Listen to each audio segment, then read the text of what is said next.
Mga baby, no?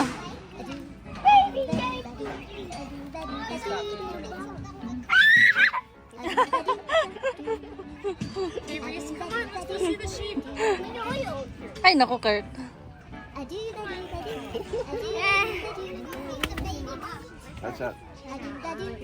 Dami rin ano, binibigay na pagkain. Ang galing niya, no?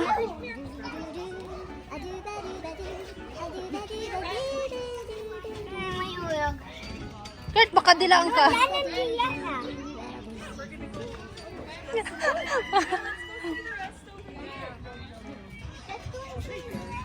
Nakakuha pa ng pera. Kita yung nasa labas.